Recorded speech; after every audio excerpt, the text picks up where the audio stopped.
శ్రీమాతృభ్యో నమ. శ్రీ మహాగణాధిపతి నమ. శ్రీ మహాసరస్వత్య నమ. ఓం శ్రీమాత్రే నమ. మనకు ధనస్సు రాశి సెప్టెంబర్ మాసంలో ఫలితాలు చూసినట్టయితే ధనుస్సు రాశిలో మూలా నక్షత్రం 4 పాదాలు, పూర్వాషాఢ నక్షత్రం 4 పాదాలు, ఉత్తరాషాఢ నక్షత్రం 1వ పాదం.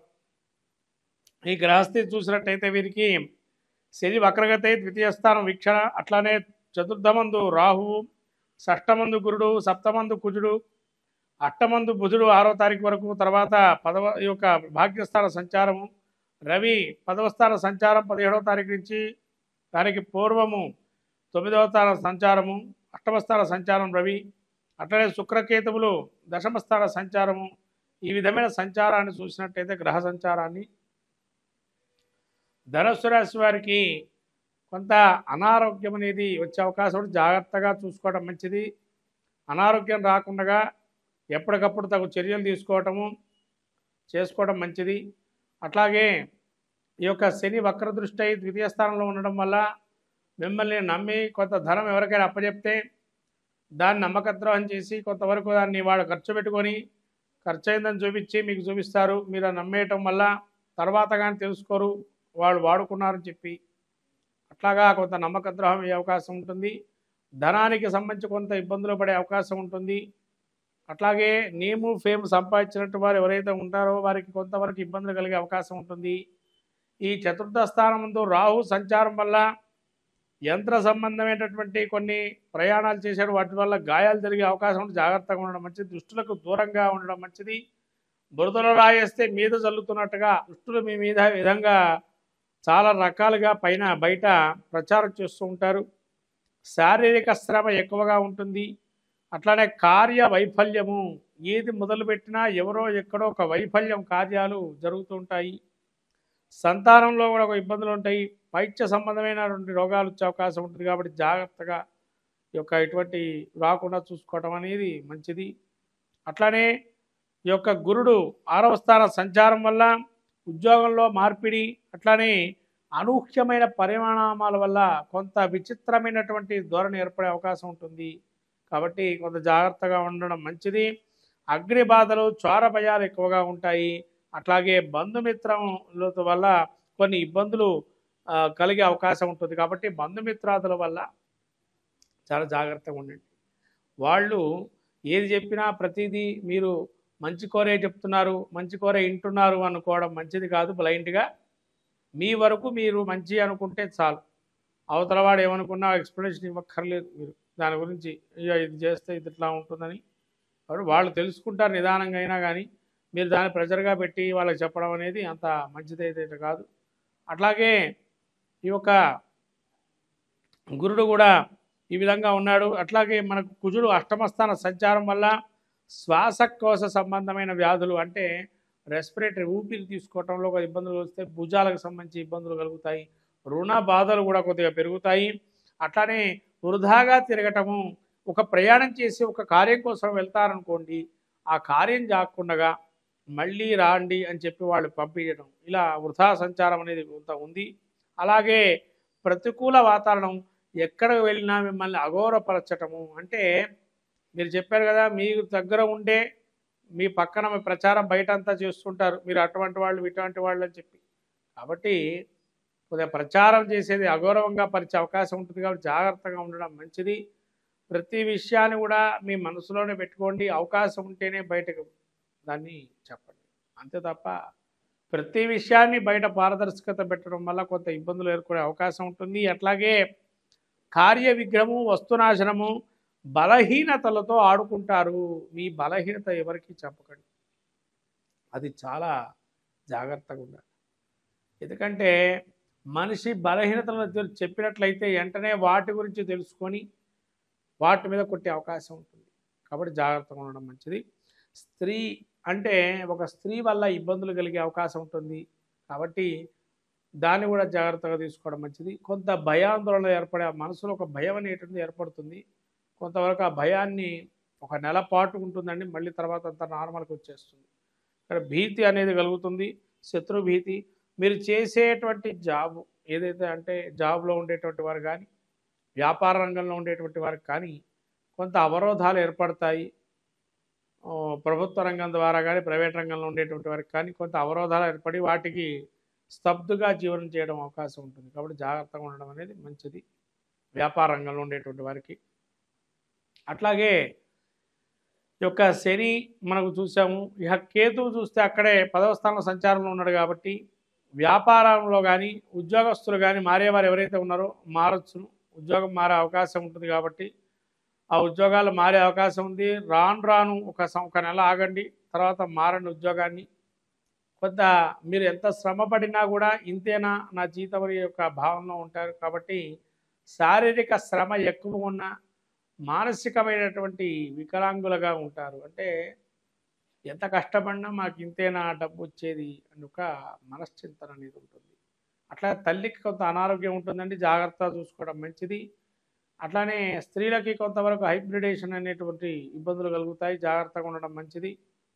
ఈ విధంగా ధనుసు రాశి వారికి చాలా మిశ్రమ ఫలితాలు గోచరిస్తున్నాయి. 40% బాగుంది సెప్టెంబర్ మాసంలో. కాబట్టి ఏదైనా కానీ ధనుస్సు రాశి వారు చాలా జాగ్రత్తగా ఈ మాసమంతా ఉండడం అనేది మంచిది. అట్లాగే ఎవరిని కూడా అంటే ముఖ్యంగా కొంత ధన రూపంలో ఉండేటువంటి వస్తువు ఏదైతే ఉందో వాటిని మీరు 1-2 సార్లు చూసి తీసుకోవటం అనేది మంచిది. అట్లాగా రాబోయే వినాయక చవితుల్లో మరి ఏం చేయాలయ్యా ఈ ధనుసు రాశి వారు అంటే, వినాయకుడి పూజ సర్వదా శ్రేష్టం. ఈ గణపతి నవరాత్రులలో ఎటువంటి వినాయకుడినైనా పూజ చేసి స్వామి అనుగ్రహం పొందడం మంచిది. ముఖ్యంగా గరికతో అర్చన చేయండి, ఎర్ర పుష్పాలతో మందార పుష్పాలతో అర్చన చేయండి, గన్నేరు పూలమాల వేయండి. అట్లాగే స్వామికి బెల్లాన్ని నైవేద్యంగా నవరాత్రులలో పెట్టండి, ఖర్జూరాన్ని కానీ బెల్లాన్ని కానీ. ఇలా పెట్టడం వల్ల తీపిని ఆస్వాదించి స్వామి అనుగ్రహం వల్ల తీపి వార్తలు అందుకోవటం అవకాశం ఉంటుంది. అట్లాగే ఈ యొక్క ధనుస్సు రాశి వారికి మొత్తం మీద క్షేత్ర దర్శనాలకు వెళ్ళినట్లయితే గురుక్షేత్ర దర్శనాలు, అమ్మవారి గుడికి వెళ్ళి దర్శనం చేసుకోవటం, అక్కడ మినప గారెల్ని నైవేద్యంగా పెట్టడం అనేది ఆదివారం చేస్తే మంచిది. ఇటువంటి ప్రక్రియ చేయటం వల్ల కొంత మానసికమైనటువంటి ప్రశాంత వాతావరణం ఏర్పడుతుంది ఈ యొక్క ధనుసు రాశి వారికి సెప్టెంబర్ మాసం.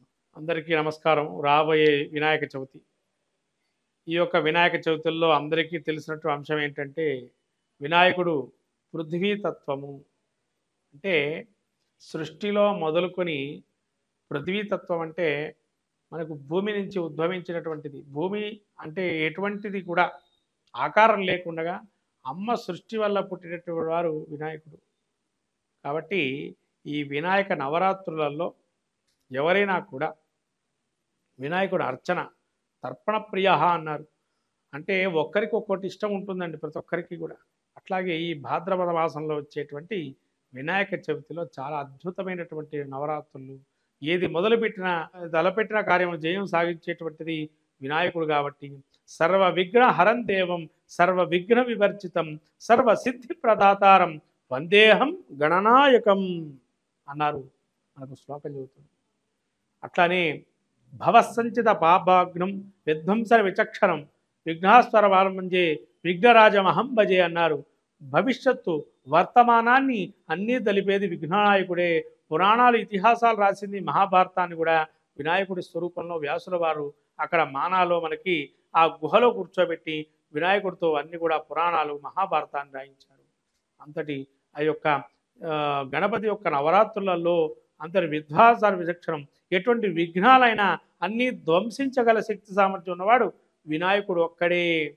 భవసంచిత పాపాగ్నం అంటే భవిష్యత్తులో కానీ సంచిత వర్తమానంలో కానీ భూతం అంటే పోయినటువంటి కాలంలో ఉన్నటువంటి దోషాలు ఏవైతే మనం తెలుసో తెలియకో చేస్తున్నామో దాన్ని అంతటా పటాపంచలు చేసి మళ్ళీ మనకు మంచి అపూర్వమైనటువంటి ఫలితాన్ని ఇచ్చేది ఈ వినాయకుడి యొక్క అనుగ్రహమే. అందుకనే స్వామివారికి వరసిద్ధి వినాయకుడని, సిద్ధి బుద్ధి సమేత వరసిద్ధి వినాయకుడని కూడా పేరుగాంచాడు ఇక్కడ. అంటే ఇక్కడ ఏమండి వారు మరి వివాహం జరిగిందా, మనకు వివాహం జరగలేదు కదా అని అనుకుంటాం. వినాయకుడికి వివాహం జరిగిందా లేదా అనేది పక్కన పెట్టండి, మనకు అనవసరమైన చర్చ కాదు. ఇక్కడ ఏంటి అవసరమైన చర్చ ఏంటంటే వినాయకుడు అనుగ్రహం కలిగితే మనకేం కలుగుతుంది అంటే సిద్ధి బుద్ధి. అమ్మవార్లు ఎవరంటే ఆయన ఒకరోజు వినాయకుడట పార్వతీ పరమేశ్వరుడు చెప్పాట, విఘ్నాధిపత్యం నాకు ఇచ్చారు కదండి నాన్న, నేను వెళ్ళి తపస్సు చేసుకుంటాను అన్నట్ట పరమేశ్వరుడితో వినాయకుడు. సరే అని చెప్పి పంపించేశారు. వినాయకుడు తపస్సు చేసుకుంటూ వెళ్ళాడు. ఎప్పుడైతే వెళ్ళాడో వినాయకుడు ఫస్ట్ దేన్ని చేపట్టాడు అంటే బుద్ధి కుశలత ఎక్కడ చేపట్టాడంటే, ఎక్కడైతే పార్వతీ పరమేశ్వరులకు ప్రదక్షిణం చేశాడో అక్కడ బుద్ధిని చేపట్టాడు. అంటే బుద్ధి ఉంటే ఏం కలుగుతుంది మనకి? మంచి ఆలోచన శక్తి వల్ల ఏదైనా సాధించగలుగుతాము అనేది ఫస్ట్ వినాయకుడు మనకు అక్కడ చూపించాడు. అదే బుద్ధిదేవి అని. బుద్ధి మళ్ళీ సిద్ధి. మనం ఆలోచన చేశాము, తగిన కార్యం నెరవేరింది, వెంటనే మనం కోరుకుంటాం కదా, ఏమండి పలానా కార్యం జరగాలని స్వామిని కోరుతున్నానని.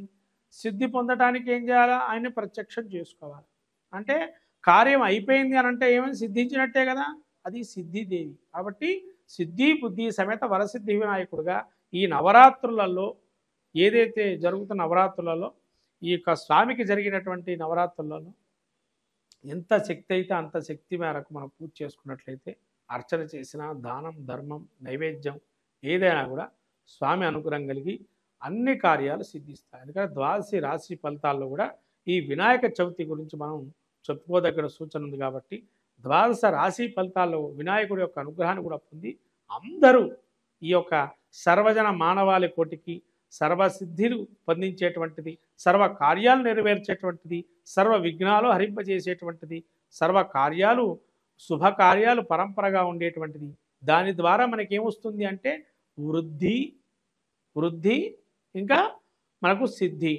వృద్ధిదేవి కూతుర్లట. అంటే వినాయకుడు ఎప్పుడైతే సిద్ధి బుద్ధిని పొందాడో మనకేమొస్తున్నాయి దానివల్ల అంటే వృద్ధి అంటే గ్రోత్ రేటు పెరగటం. వెంటనే పెరుగుతాయి కదా మనకు ఏదో విధంగా, అది గ్రోత్ రేట్, అది వృద్ధి అంటారు. అంటే కూతుర్లు అని చెప్పంటారు. వృద్ధి. ఇంకొకటేమో రిద్ధి అంటే ఏంటంటే సకల కార్యములందు కూడా అరిష్టాలు తొలగింపజేసేది రిద్ధి వృద్ధి. అందుకనే మీరు సంతోషి మాత గురించి తెలుసుకున్నట్లయితే ఇవన్నీ కూడా అందులో ఉంటాయి. శుభము లాభము కొడుకులు అని చెప్పంటారు. కాబట్టి ఇవన్నీ కూడా వినాయకుడి యొక్క అనుగ్రహం వల్ల సకల కార్యాలు అందరికీ నెరవేరుతాయి. కాబట్టి ఈ వినాయక చవితికి అందరూ కూడా ఓం గం గణపతే నమః అనే మంత్రాన్ని పఠిస్తూ ఈ వినాయకుడి యొక్క అనుగ్రహాన్ని పొందొచ్చు. ఇది చాలండి. గకార గణపతి వినాయకుడిని చేస్తే ఆయన గకార గణపతి అంటారు. ఈ గకార గణపతి ఎంత జపం చేస్తే స్వామి శీఘ్రంగా నీకు ఎటువంటి కార్యాన్ని సిద్ధిస్తాడు. కాబట్టి ఈ యొక్క గం గణపతే నమః ఏదైతే మంత్రం ఉందో ఈ వినాయక చవితిలో ఎంతవరకు అంటే అంతవరకు జపం చేసుకోవటం వల్ల మంచి సాధిస్తారు. స్వామి అనుగ్రహం కలుగుతుంది. మంగళం మహత్ శుభం భూయా.